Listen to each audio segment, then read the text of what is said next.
Yes, Matthew chapter 28. Now, after the Sabbath, as it began to dawn toward the first day of the week, Mary Magdalene and the other Mary came to look at the grave. And behold, a severe earthquake had occurred. For an angel of the Lord descended from heaven and came and rolled away the stone, sat upon it.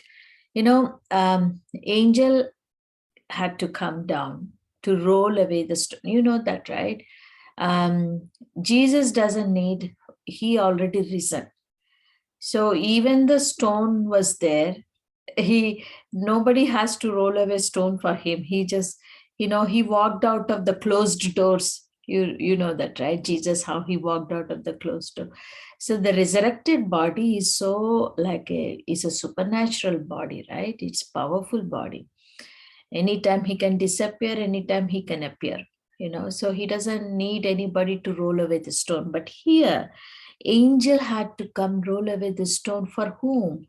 For Mary Magdalene, for people, for his disciples to go and see inside, because otherwise nobody is going to roll away the stone for them, because already the authorities had given that instructions very strictly to the soldiers.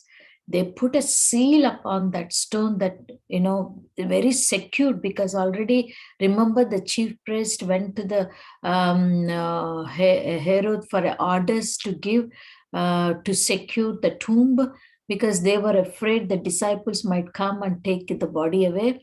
So it was such a secured tomb, that is, no one will be able to roll away the stone for them. See, God sent an angel. God sent an angel down to roll away the stone for his people, for disciples to see that he's not in the tomb, right? So for them to believe that he's risen. Then when the angel came, his appearance was lightning and his clothing as white as snow. So the God shook for fear of him and became like a dead man. Okay. The angel said to the woman, "Do not be afraid, for I know that you are looking for Jesus, who has been crucified." See, who is that in the lightning and like a cloth as white as snow? That's the angel. They always address angel as a he only, right? See, remember that is not the capital H. Wherever the capital H is written, that is God, Jesus, right? Or Holy Spirit. But it's not a small H, that is angel. Okay, so angel is in that white clothing as snow, and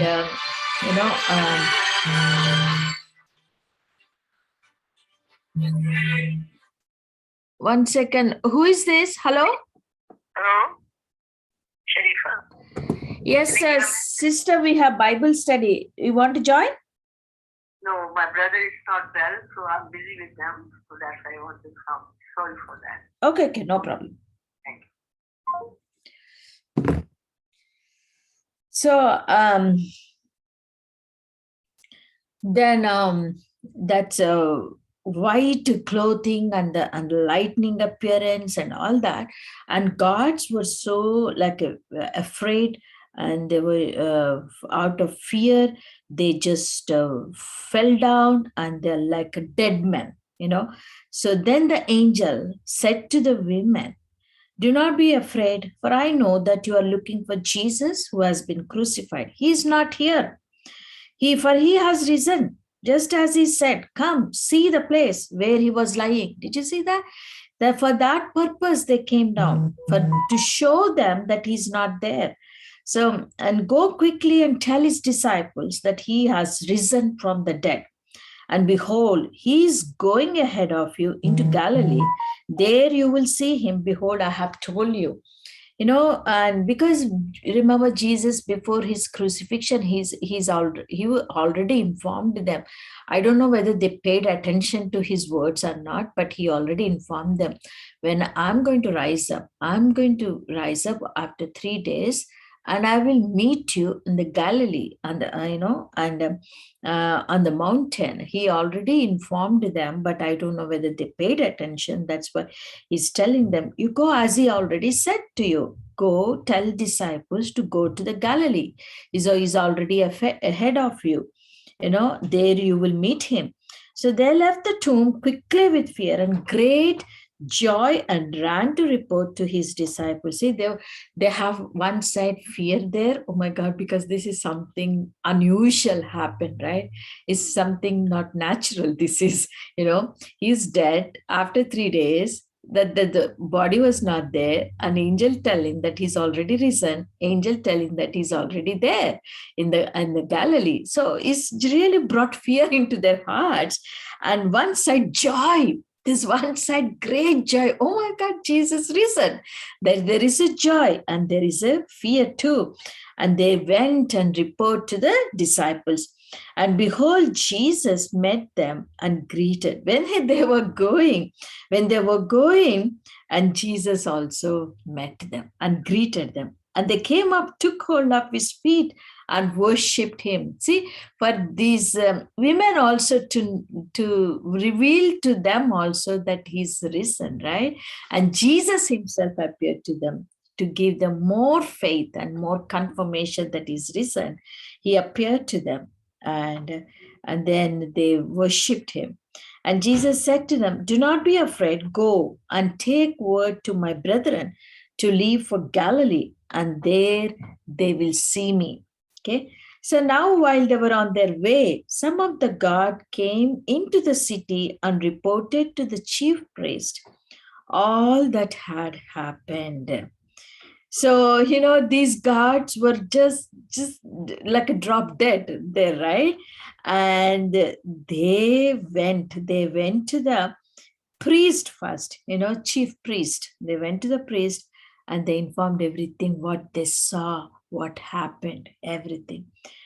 And when they had assembled with the elders and consulted together, they gave a large sum of money to the soldiers, because chief priests, they were all gathered together and they were talking about this. What shall we do now? What shall we do? See, I don't know what was going on in their hearts. Maybe there was a great fear also in them too, right? And first of all, what they were thinking, we have to conceal this whole thing and keep it hidden from, knowing the people come to know about this, because there's going to be a big riot going to happen if people come to know and Herod come to know about all this, right? So that's why what they were doing is that, and they gave a lot of money to the soldiers and told them that, you don't tell anybody about what happened, what you saw there, and if Herod, right, if governor comes to know about this, we will handle it, we will take care of it. Okay. So, and they took the money and they went away. Okay. So, and then 11, so Jesus went into the Galilee, and there all disciples also went there in Galilee. And there were 11 disciples only, right? Remember when Judas, he's hanged himself. So there were only 11 disciples. So they all went to the Galilee on the mountain, and where Jesus told them. So when they saw him, they worshipped him. But some were doubtful. They were seeing, but there's some that still they could not believe. Even after seeing, they still could not believe. Still could not believe,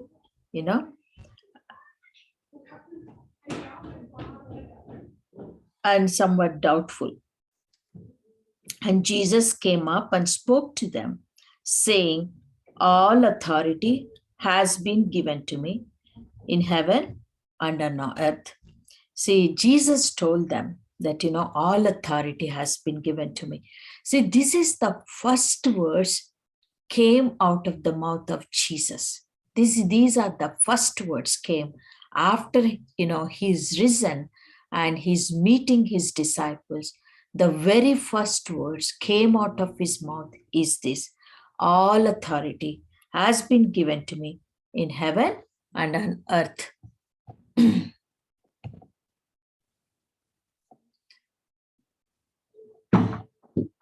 Can you hold on a second, please? Can you hold on a second? Yeah. So these are the first word really spoken. I'm really meditating upon it and thinking about it. What what happened actually? What happened? Did you ever get this point? Why he spoken that the very first word from his mouth? He was so excited.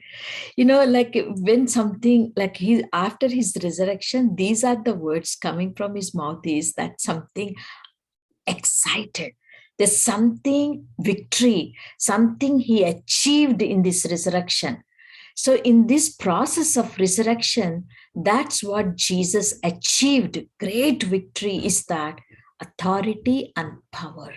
He got it. In this resurrection, he got authority and power, he got it. So, it means before, where was that power? Where was that authority before? Now he got it. So, where was it before? So, as you all know that, remember in Matthew chapter 4, when Satan was encountering Jesus Christ after the 40 days of fasting, right? When Satan was talking to Jesus, he said that, do you see that? All authority has been given to me. He was mentioning that all the kingdoms of this world been given to me. He mentioned that, right? So therefore, you worship me, then I will give it to you. So that's what he challenged. The enemy was challenging Jesus. So it means till that time, all that world, the whole world was under the control of Satan. Even Jesus mentioned to disciples before his crucifixion in the book of John, he said that the prince of this world is coming, but he has no hold on me. He said that, right? See, so it means the whole world he was ruling. That's why Satan was ruling. That's why he called him as a prince of this world. But Jesus said that he has no hold on me. He cannot rule me. Jesus was ruled by Father, a heavenly Father. But except him, everything was under the control of the world was under the control of Satan.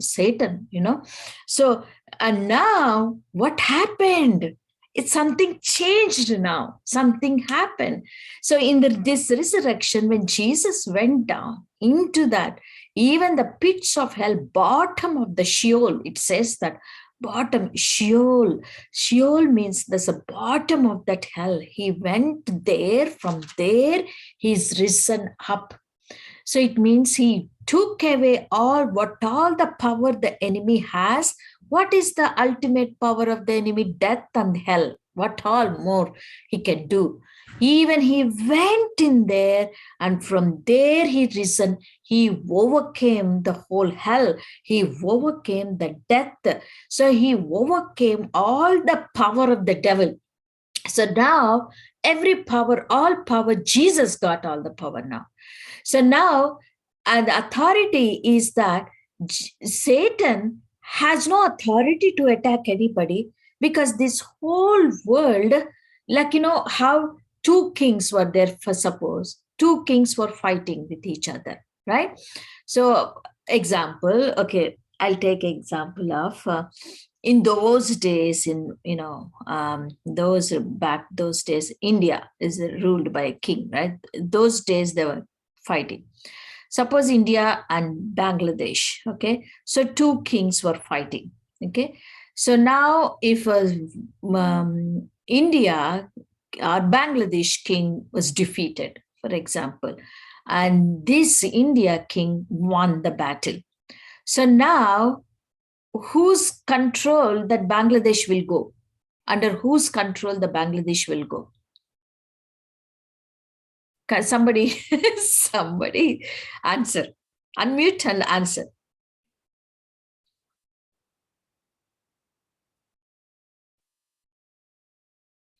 Two kings were fighting, India and Bangladesh. Okay, kings. I'm saying that two kings were fighting. One king lost the battle. So, like a Bangladesh, for example, Bangladesh king lost the battle. Okay, and India king won.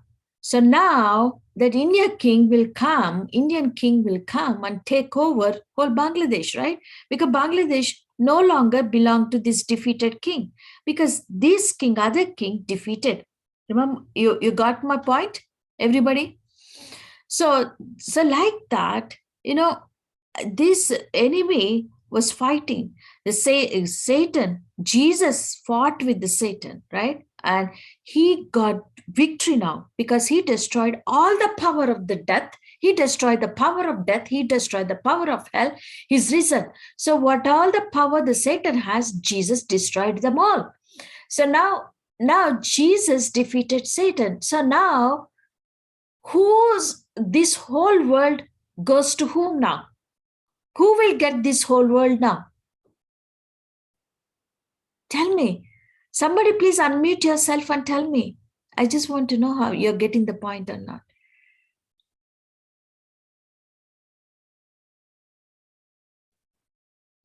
Hello? Pastor, yes. I get it. Yeah. So this world goes to whom? Jesus now. Jesus. Yeah. So now this Jesus only has authority over this world now. So no one has authority now. Jesus has authority. So that's what he's telling them, So now all power and all authority has been given to me. Hallelujah. So now Jesus got all the power and all the authority on this earth and also in the heaven, means even the heavenlies, because Satan, some principalities, they are not occupied the earth, they occupied the heavenlies, heavens, right? So even that, Jesus been given all authority and power on the earth and on the heavenlies. Everything now belongs to Jesus. Hallelujah.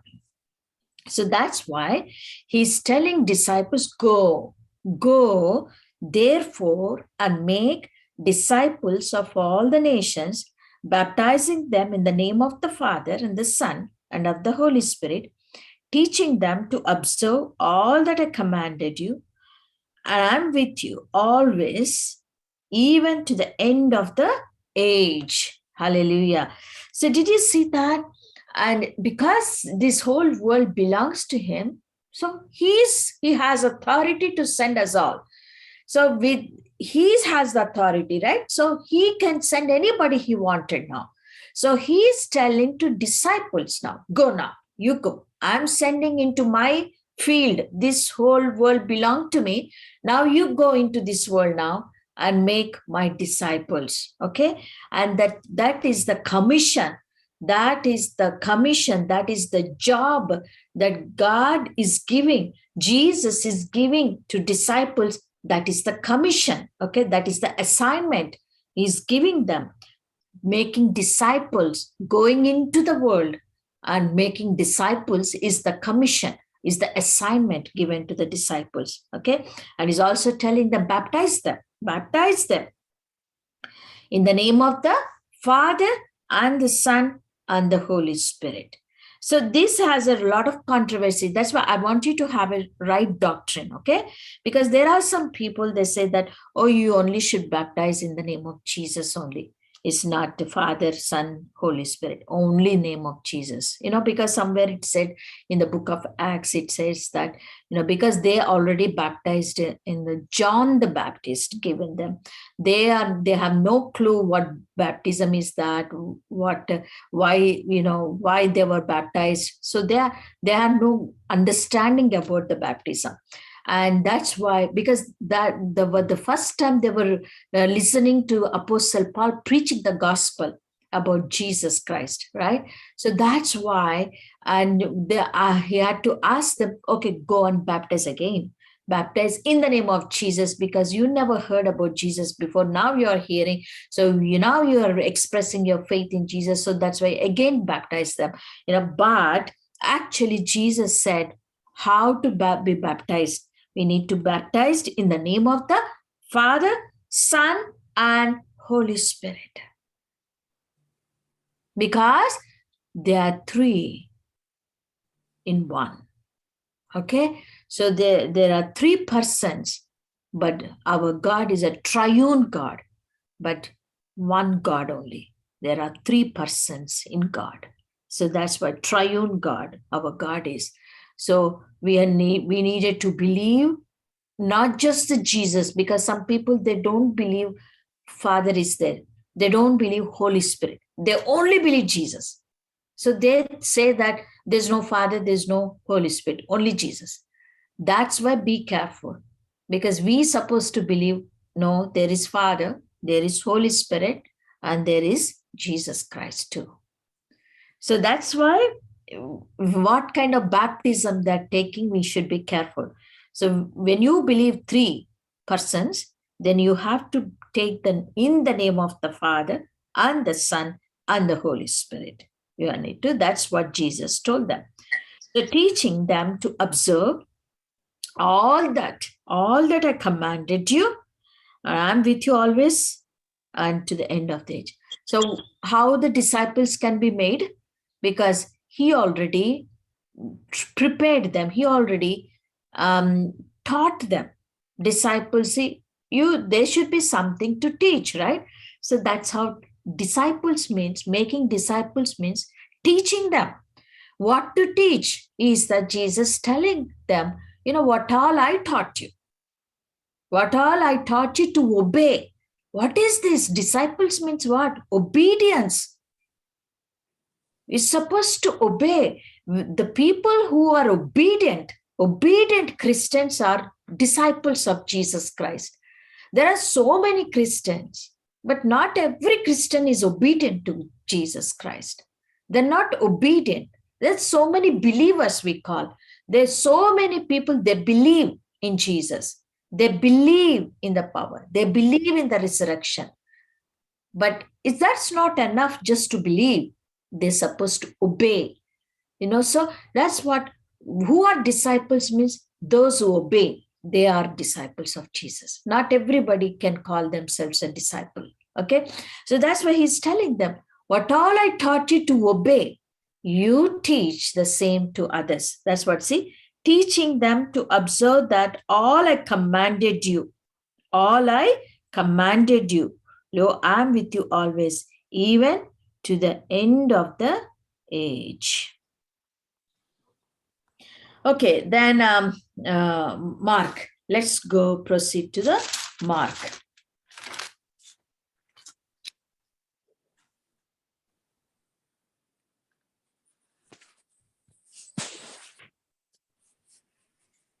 Okay. Mark chapter 1. I'm not going to repeat the things which already mentioned in the Matthew, because some of the miracles, some of the things is a repetition. Okay, because they said same thing, because these people who wrote these books, right?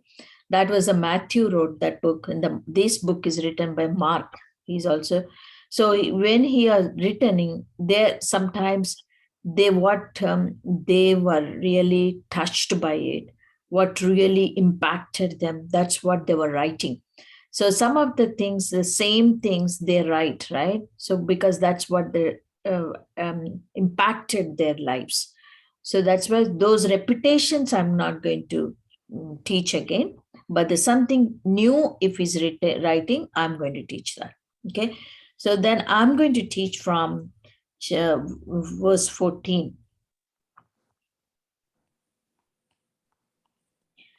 And now after John had been taken into custody, Jesus came into Galilee, preaching the gospel of God. So you know that, right? They took John the Baptist into custody. You know that later he was killed also, no? But they put him into the custody. They put him in the prison first, right? And Jesus heard about it, and then and Jesus went into the Galilee and preaching the gospel. His reaction, you should see the reaction of Jesus when people hear something, some news, or, one of the believer been like this persecuted, or one of the believer been put in prison, and one of like that, if one among you is been going through a lot of problem, how you react, like you go down, you go sad, and you start thinking, you might even you go depressed. But here the reaction of Jesus is very, very different. And when he heard that, and he was taken into custody, actually he went and started preaching the gospel. This is how we supposed to react to every opposition. That was the opposition of the enemy, right? Who does that? Why John was taken into custody? That was the work of the devil used. And king used that, King Herod, to put him in the prison, used him to kill John, right? Whenever the enemy opposing, opposition, we should react in a different way. Whenever we face opposition, you should do the work of the Lord more than before. That's how we have to counterattack. When enemy is attacking, when enemy is doing something, we should do more to the Lord. We should work more for the Lord. We should go more closer to God. That's how we have to react to the opposition. So Jesus really, and that's why it mentioned like that is because it's something strange. Say people think that how Jesus is going to do now, how Jesus is going to react now. Maybe Jesus will go and visit John, and maybe Jesus is going to command, and maybe Jesus is going to rebuke all that and bring John out.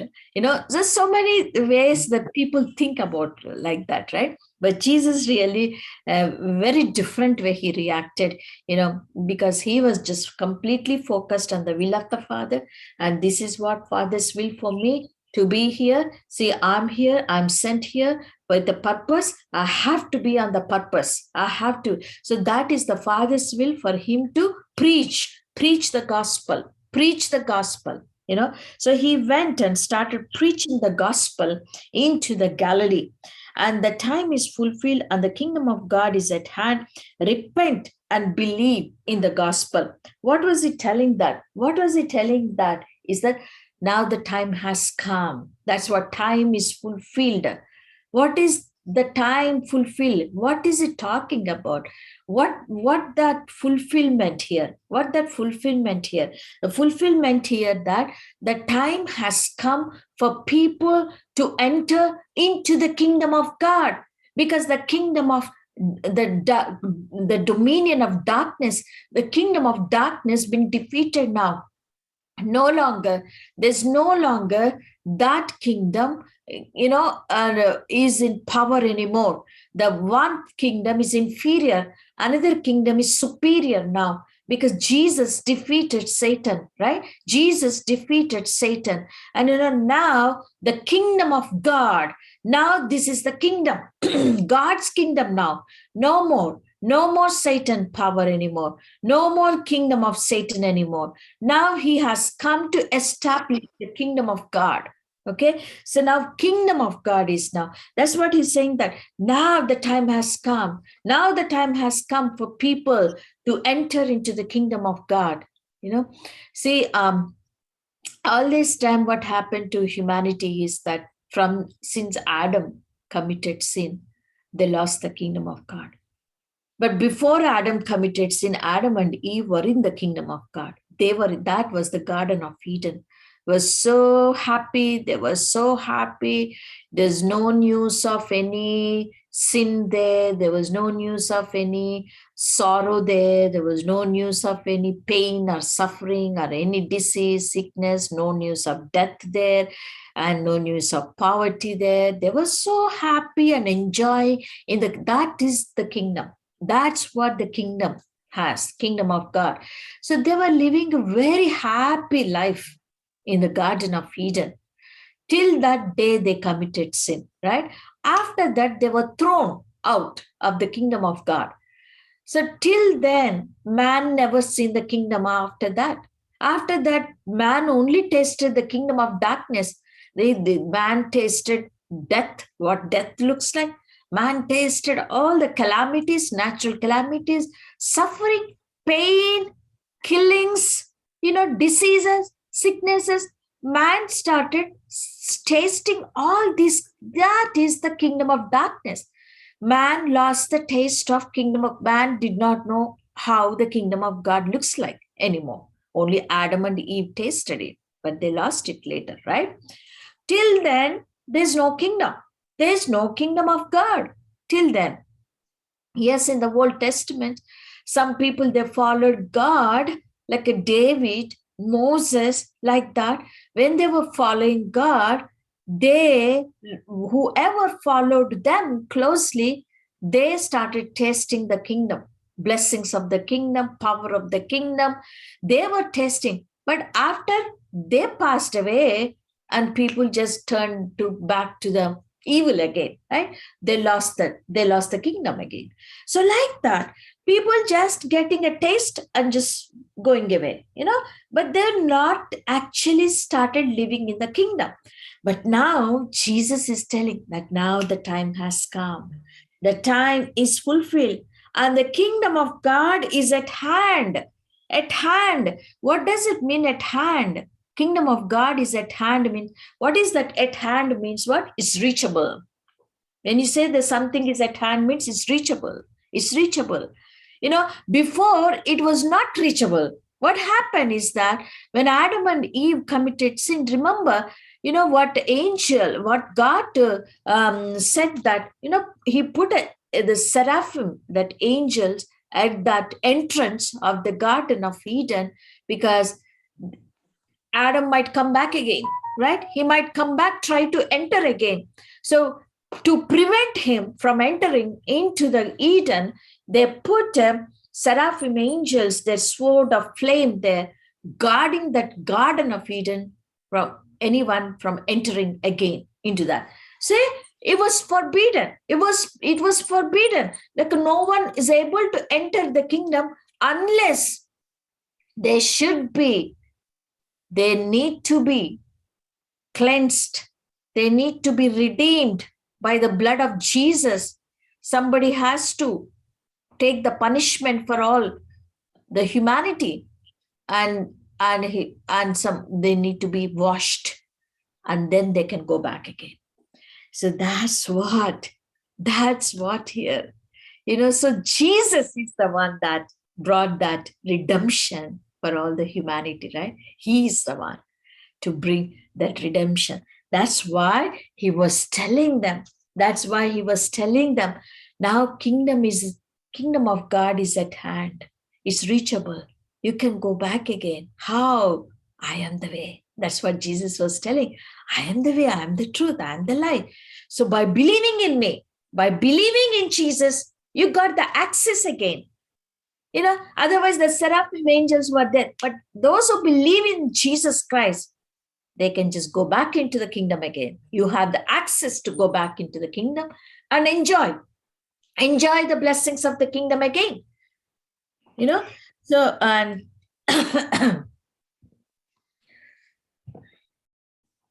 so here is saying that as he was going, but how to enter? He was telling them, repent and believe in the gospel. How to enter?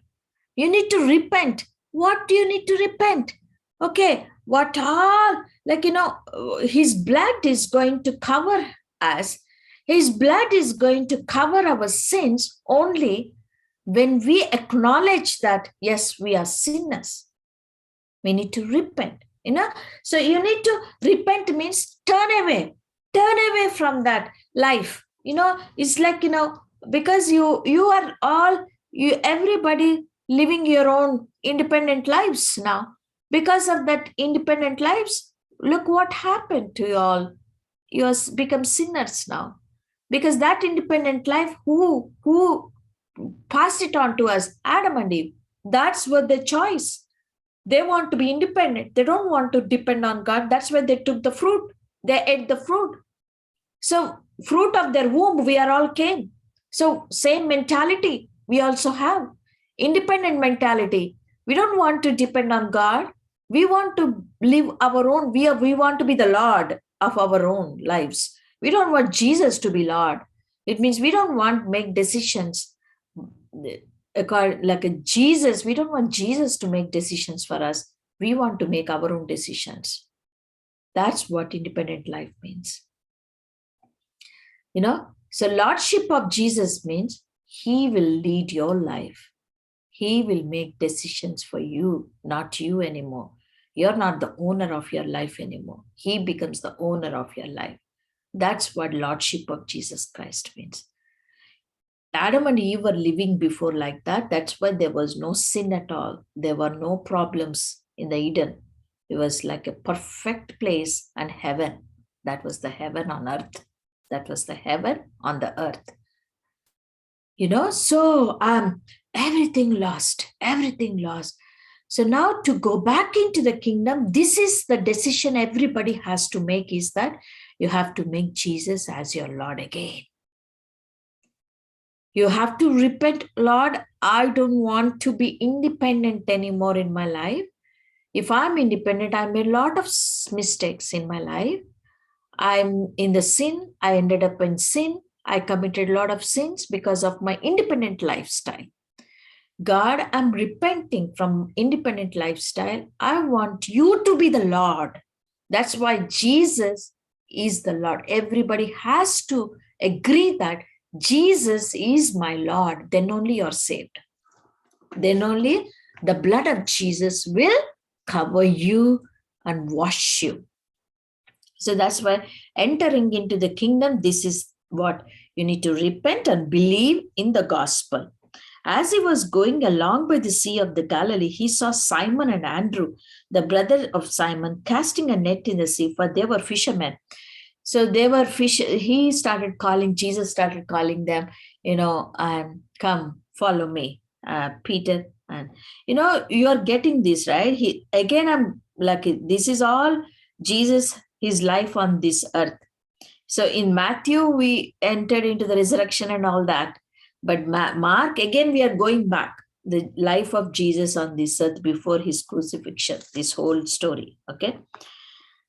So then he called them, Peter and his brother, Andrew, and they both left their job and followed Jesus. Wow, what an amazing, right? That is their livelihood.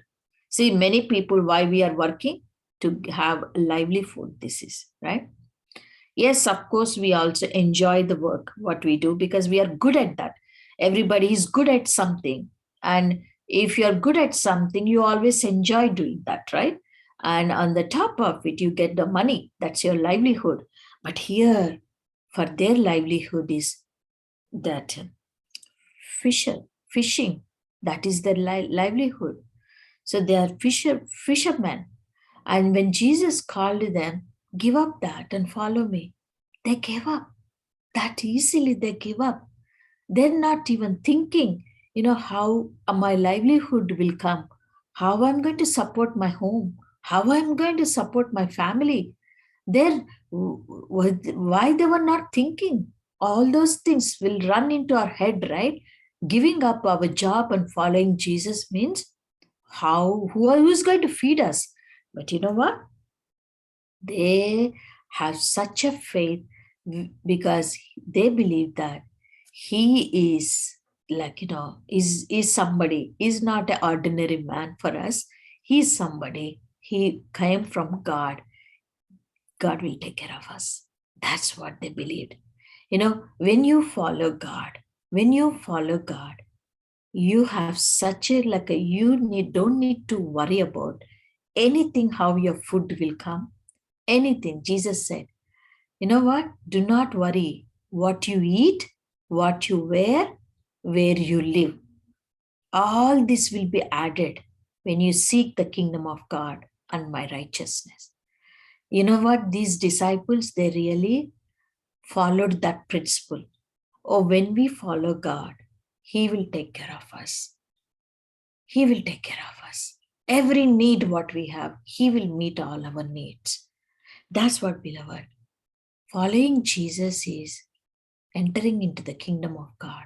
When you are entering into the kingdom of God, every blessing is stored for you in the kingdom. Kingdom of God, everyone has.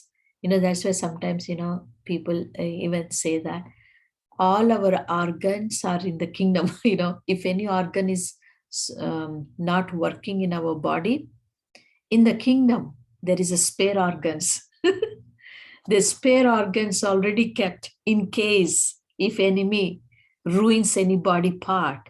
God already kept all the spare parts of our body. So how I'm telling that, because I heard some testimonies, some miracles. There was who had a surgery, one ovary removed, or one breast removed, or one kidney removed. After the prayers, they went to a fellowship and somebody prayed over them. After the prayer, they found that kidney back again, which was removed long back, the breast and the kidney, those organs appeared again in the ultrasound, in that x-rays. So that was the miracle. They're coming back and testifying. How did that happen? I was thinking that, how did that happen? God in his kingdom, he has spare parts for everybody. So in case if enemy ruins anything, God can create again, right? So see, that's what it appeared again in their body parts. Nothing is impossible to God, right? So immediately they left their nets and followed him. Going on a little farther, he saw James, the son of Zebedee, and John, his brother, another two brothers Jesus found, and he also called them, but they were with their father. But they left the father also in the boat and to entrusted to the servants, their workers, other workers, to take care of the father. They also, did you see that? Nothing stopped them, even the family member, even their livelihood, what they like, the job, they like fishing. Nothing stopped them from following Jesus. Beloved, this is the commitment we all needed to have. When you want to follow Jesus, nothing should stop you today. Nothing. Not your work, not your livelihood, not anything should not stop you. I'm not saying that everybody, God is calling you to give up your jobs and come and serve him, but for some. But there's so many people, they served God, even they're having jobs also. They're having everything and they served God. Yes, some for some people, God called them in that way.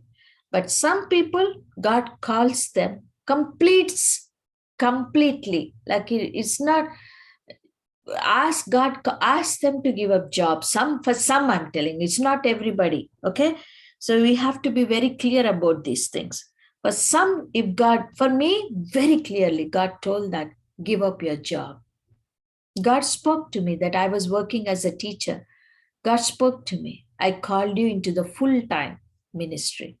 Then I had to give up my job. And after that, even I come to Canada, I tried to find jobs. Nothing worked out for me. Yeah, so much I tried to, even I studied here and I studied PSW. I thought of working something. I want to work here. I want to support my husband in, two incomes is better, right? I want to support my husband, in taking care of the family. I wanted to work. I tried my best. I even studied, took a course, and I went to places, and they offered me job. I even joined for a month like that. I could not work. Because it was in my conscience bothering me. When in India, God asked me to give up my teaching job. School, I left school and I followed. How come God is going to change in Canada? Is he going to be different when he comes to Canada? No, the same thing God is asking me. I was disobeying God and went after job, thinking that, see, it was unbelief. There is God that when he calls me, he will take care of me. He will provide all my needs, because that's the promise given. He'll take care of all my needs, right? I should trust in God. But I still went and worked. Only 1 month I worked, but there's something happened, it is like a Jonah thing, because I disobeyed and I'm running away, and I went into the work, and it is like a Jonah. There's something happened. I was working among children, kids, sick children, and then the child becomes so like a sick after I joined the job. After I joined the job, the child became very sick, and they had to take emergency to that child, and all that. The day I joined, it happened. So things were just going wrong, wrong, wrong. I thought God reminded me about Jonah. You know what? You are in a wrong place. You are in the wrong place. Like, Jonah, what happened when he was in the boat was sinking. When he was in the boat with them, the boat was sinking, all the people was drowning, and they thought somebody among us did wrong thing here. Somebody among us, let's take the lots. And they found that lot on the name of Jonah. And then, the Jonah only told them, okay, you threw me out of this boat, you will be okay. You will all be fine. So that's what they had to do. So I realized that, oh my God, this trouble, unnecessarily these children facing troubles, this whole facility is facing troubles because I joined here, because I disobeyed God. I disobeyed God. Immediately I made a decision. I'm going to resign this. I told them I'm not coming anymore. So I gave up that job and I came out of that. Then never again I tried to go any. I just came out, because this is like becoming more troubles. When I'm working, it's becoming more troubles. So I said, no, God, I obey you. You are going to take care of me. So like that, beloved, for some people it is like that. Okay, so not for everybody. So immediately they left their nets and followed him. Going on a little farther, okay, they went into the Capernaum. Immediately on the Sabbath, he entered the synagogue and began to teach. They were amazed at his teaching, for he was teaching them as one having authority and not as the scribes. Do you hear this thing? Wherever he went, he's finding synagogues. Any place he went, because there were every place, every city, they built synagogues already. So it was not like before in the Old Testament days, they were going on only the temple, like Solomon's temple. But after that, after that, there's all people scattered everywhere. When they scattered everywhere, what happened is they built synagogues. So instead of going to the temple, they were just going into the synagogues, to worship God. So like that, Jesus always, any city he entered, he finds the synagogue, and he will make sure he go into the synagogue. And sometimes he was also preaching on the streets, on the mountaintops, but he also made sure that he goes to the synagogue and he preaches there. Why? Because he wants to reach out to the descendants of Abraham. God is so faithful to his promise, which he given to Abraham. He said to Abraham, I will give you children, as many as stars, right? The children that born to Isaac is going to be a children, he said. Then he also said, in your offspring, I will bless all nations of the world. Yes, that is all about us, Gentiles. But he also said, I will give you your children, right? So that's why God wants to be faithful, because Abraham is a servant of God. He obedient to God. He obeyed God. And he paid the price for his obedience. And that's why God is showing his mercy, his faithfulness towards Abraham. And that's why he was reaching out. He's trying to reach out the descendants of Abraham. He could find them in the synagogues only, right? That's why he was going into every synagogue and he was making sure that he was preaching the gospel to them. And he went, and when all those Jews, they heard the gospel, they found some difference in Jesus, because they were hearing the teachings from Pharisees, the teachers of the law, scribes. They were also teaching them, right? But something very special about Jesus is that he's teaching with authority. That's what they liked. This authority is why authority, where a person can preach with authority. Authority always comes with the relationship what you have with the person, beloved. When you have relationship with God, right? When you are into relationship, you receive that authority. Like, for example, like my father's, the relationship what I have with my father, that what make me very bold to own this house, right? Like, this is my father's business. This is my father's house. This is the world that belongs to my father. These are the people that belong to my father. They're all my father's creation, right? So everything that belongs to my father is mine. That's why, because that comes with the relationship, father-son relationship. So when you have that relationship, you feel authority. You as if it is yours. You preach the way as if it belongs to you. Beloved, that's how they were noticing in Jesus, is that he was preaching, he was giving the word with authority. Okay. Then just then there was a man in the synagogue with an unclean spirit, and he cried out, saying, "What business do we have with each other? Jesus of Nazareth, have you come to destroy us? I know who you are, the Holy One of God." Jesus rebuked him, saying, "Be quiet, come out of him." Throwing him into convulsions, the unclean spirit cried out with a loud voice and came out of him. Okay. So this is in the synagogue he was preaching, right? He was not praying for anybody. He was not casting anything. He was just preaching. He was just preaching the gospel. When he was preaching the gospel, there's somebody who had unclean spirit.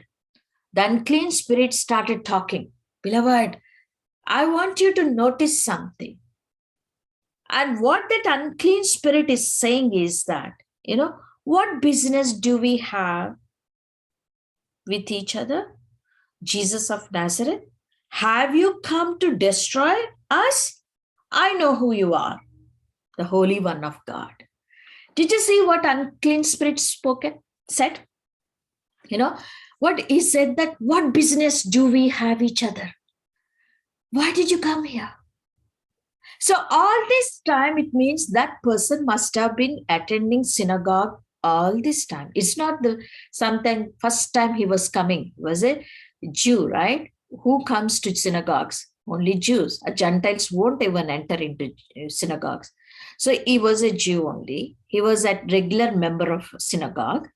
But all this time, people never noticed that this man had unclean spirit, because it never manifested in him. But now, when Jesus there, when he was standing there and preaching there, and this spirit manifested. So I want you to know something here. Always the spirit manifesting, it means not able to hide anymore. All that time, the spirit was there inside of that man. It was not something new. It was already there in that man, but it was hidden till that time. When Jesus came, when he was preaching, no longer hidden. It started surfacing up. That's why it started talking now. You understand? Whenever you have the Spirit of God, whenever you have the power of the Holy Spirit, the devil, the demons cannot hide before you. Hallelujah. Whenever you have the power of Holy Spirit, demons cannot no longer hide you before you. Till that time, they start hiding, deceiving persons, deceiving people around him, because no one knows that. No one around him knows that he has a demon. So he started deceiving everybody around, fooled around everybody. Beloved, when there is a Spirit of God is in us, when there is Holy Spirit, God is in us, the demons cannot hide anymore. And it started surfacing up. How do you know? It started manifesting. How do you know? It's the person started talking like this. The demon using his mouth. He using his mouth and talking. And you know what he's saying that? What business do we have, Jesus, with each other? What business? You know, what is he telling that? We don't have anything common. No business. We don't have any business with each other. You know, we don't have, because where there is light, darkness cannot stand. Where there is a Spirit of God, demons cannot stand there. So that's why it's saying, what business do we have each other? Nothing. There's nothing, no business we both have. Then why did you come to us? Are you coming to destroy us? You know, beloved, what I'm saying is that Jesus, with his focus is only all the time, his focus is doing the will of the Father. There was no other focus for him. He had only single focus. His single focus is, I'm here just to do the will of my Father. It means what I want you to know is that when you focus on doing the will of the Father, demons cannot stand before you. Demons feel the torture. Demons say that, have you come to destroy us? Beloved, what destroys demons? Can you know that? What destroys demons? You doing the will of the Father. When you do the will of the Father, that destroys demons. That's going to destroy demon. You don't need to go and do something to demon to destroy. First of all, you just do the will of the Father. Obey. Obey Jesus. That's all.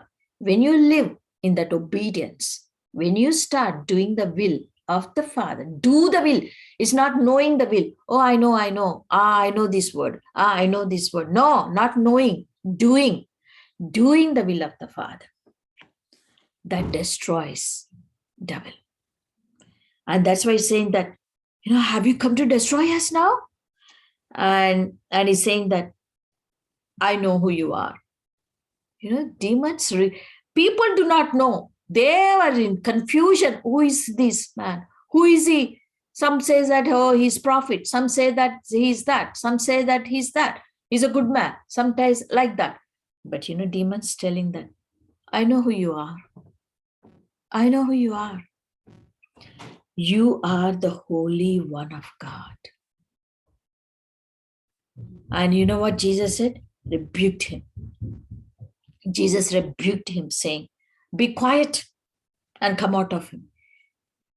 Jesus, because why he said, be quiet? He doesn't want everybody to know that. He's the Holy One of God.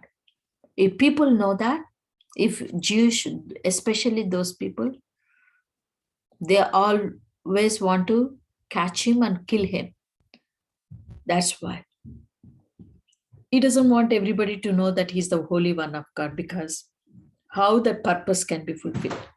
Because he has come to give his life. He has come to be crucified, to be beaten and to be killed by them. That was the purpose of his coming, right? He wants to give a ransom payment for all of us. That's why. He doesn't want everybody to know the truth. That's why he's telling them, quiet, be quiet, come out of it. And when the devil, how the devil coming out of a person, how did it come? He got into convulsions. He go more into convulsions, like, twisting, maybe, I don't know what kind of convulsion, to sometimes twistings, and then tongue comes out, the foam comes out, and they fall down and they twist and their body shakes and all that, but that came out with a loud voice. See, all that the enemy is coming out of a person, the body, whole body, how the whole body, it shakes the whole body like that. And it came out with a loud voice. Sometimes I saw that when I was praying for deliverances. I saw some people falling down with a loud scream. Oh, loud scream. Actually, with that scream, the demon left. So it's like that. The loud voice came out of him. That's it. They were all amazed. People are all amazed. What is this? They all started debating. This is a new teaching. This with authority. He commands, and the unclean spirits coming out, and they are obeying him. Did you see that? When you command, the demon will obey. Why? Because he was doing the will of the Father. Because he was doing the will of the Father, you have authority to command, and the demons will obey. So immediately the news about him spread everywhere into all the surrounding district of Galilee. Praise God. I'm going to stop here.